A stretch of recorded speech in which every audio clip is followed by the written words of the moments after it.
आशा नहीं पूरा विश्वास है आप सभी ईश्वरीय संतानें खुश होंगे, खुशनुमा होंगे।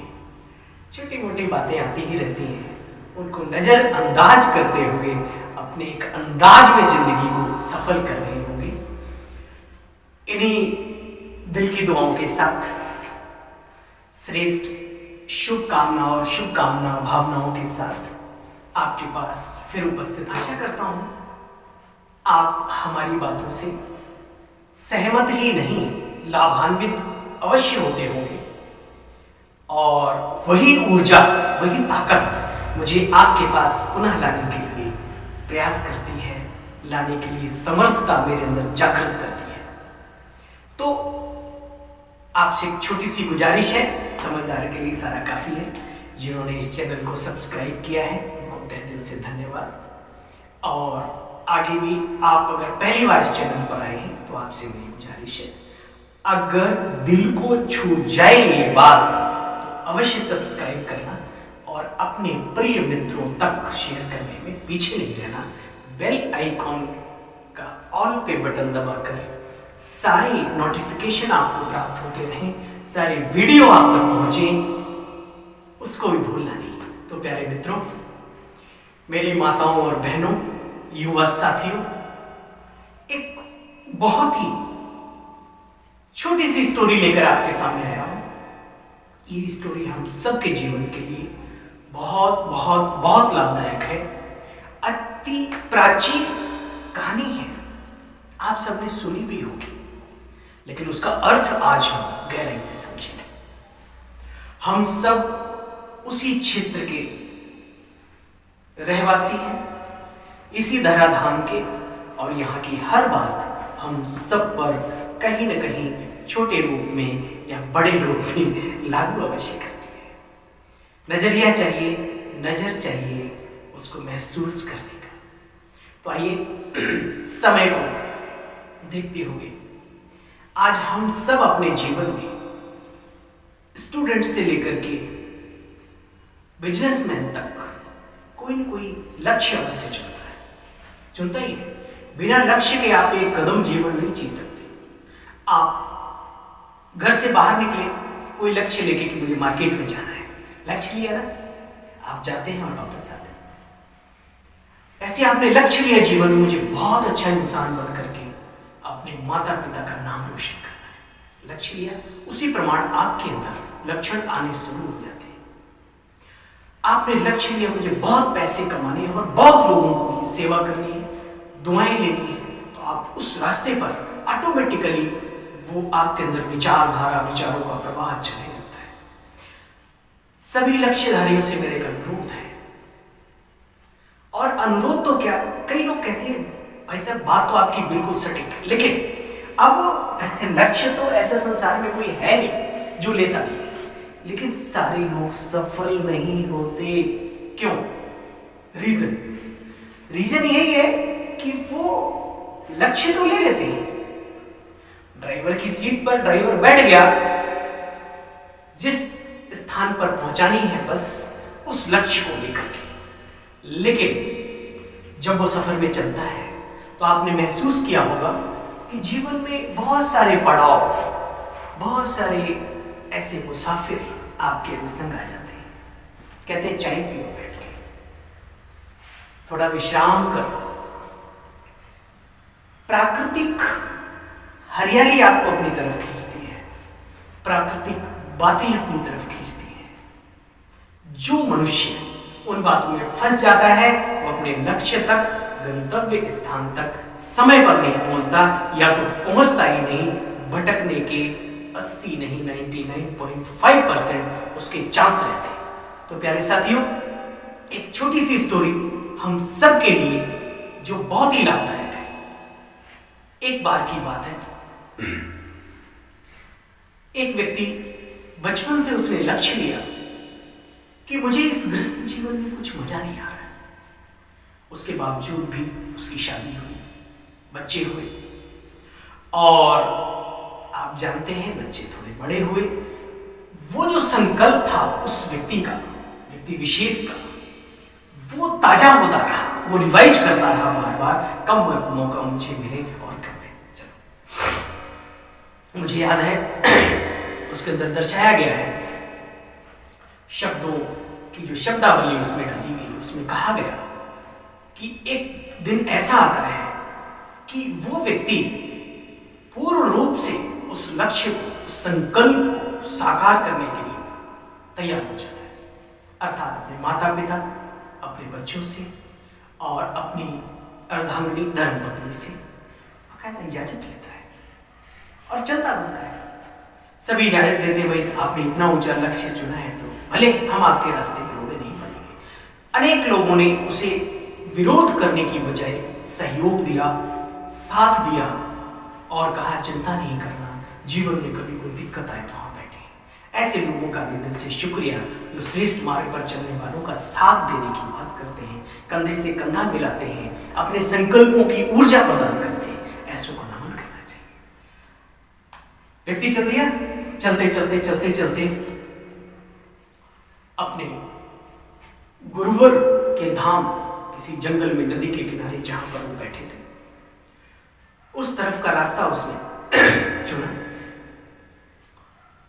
जब चुना, गुरुवर के पास पहुंचा, गुरुवर ने उसे शिक्षा दीक्षा जो देनी थी दी और देने के बाद उसे कहा कि इस संकल्प को आप लीजिए, इस मंत्र को आप धारण कीजिए और अपने जीवन को सफल कीजिए।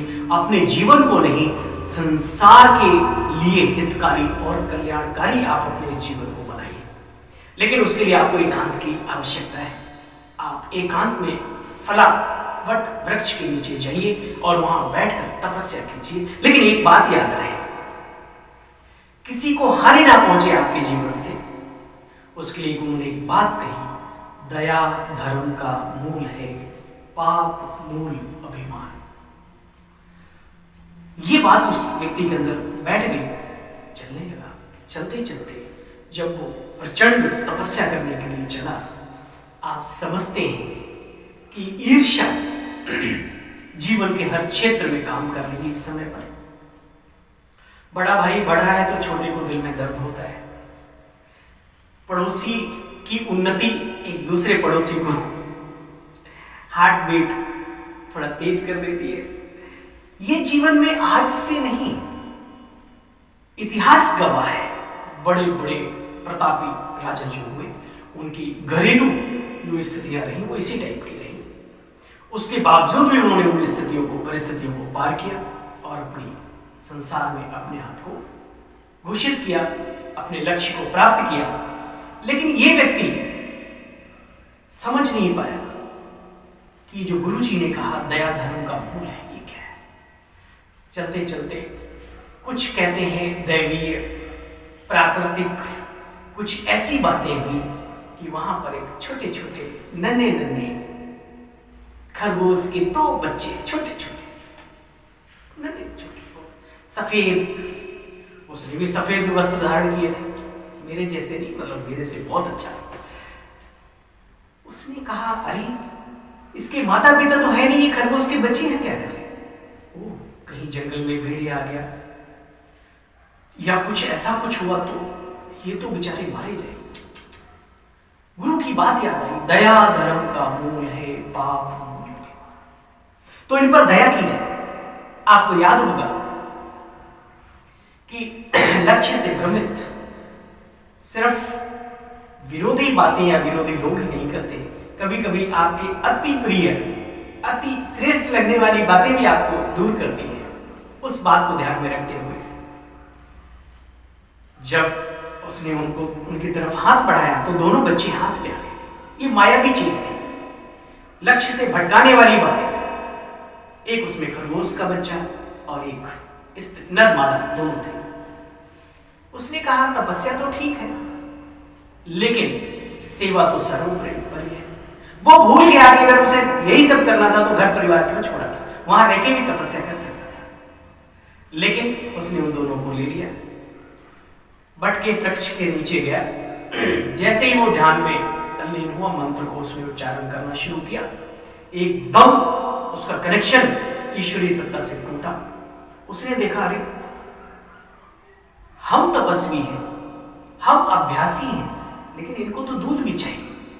खैर, उसे कुल मिलाकर के इंतजाम किया।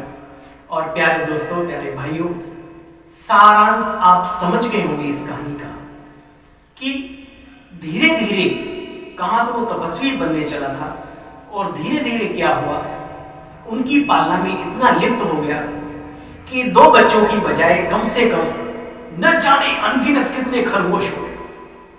और उसने अपनी उनके लिए कुटिया भी बनाई, अपने लिए तो बनानी नहीं थी।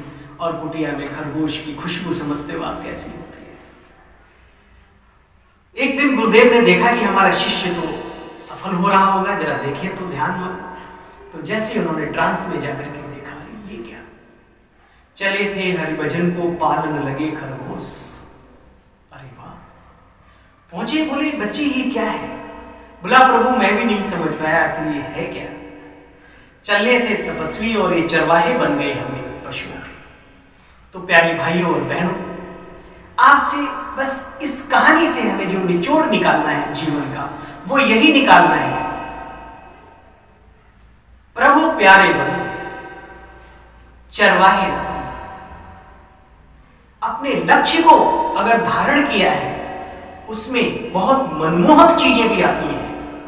सीता का हरण राक्षसी स्वरूप धारण करके रावण ने नहीं किया था, साधु के वेश में आया था। अतः मेरा आप सभी से एक नम्र निवेदन है, युवाओं, मेरे हमजींस जो जिंदगी की शुरुआत करने जा रहे हैं, उनसे सिर्फ यही कहना है कि लक्ष्य आपका है, प्राप्ति आपको होने वाली है, सावधानी आपको बरतनी है। इस कहानी से हमें बहुत निचोड़ निकालना है और अपने जीवन को सफल करना है। कहीं कोई ऐसा प्रिय व्यक्ति हो सकता है, वस्तु हो सकती है, पदार्थ हो सकता है, आपकी अपनी कोई ऐसी आदत हो सकती है जो आपको लक्ष्य से भ्रमित कर सकती है। अटेंशन और लक्ष्य की तरफ अग्रसर रहना है हमें, अगर हमें जीवन में सफल होना है। तो प्यारे दोस्तों, बहुत ज्यादा शब्दों का इस्तेमाल ना करते हुए आपसे मेरी ये गुजारिश है, इस कहानी को अपने जीवन में उतारना और अटेंशन देकर के अपने जिंदगी के सफर को पूरा करना। दुनिया की कोई ताकत नहीं आपको अपनी प्राप्ति से, अपनी उपलब्धि से, अपने लक्ष्य से पहुंचने से कोई रोक सके। ये मेरा अपना व्यक्तिगत अनुभव है। यही मन की कामना लेकर के आपके सामने हाजिर हुआ था और पुनः फिर आप सबकी सेवा में कोई बहुत ही जीवन उपयोगी स्टोरी लेकर के अवश्य हाजिर होऊंगा। इस सेवा की सेवा आप स्वीकार करेंगे, हमारा हृदय, हमारा मन शक्तियों से संपन्न होता रहेगा।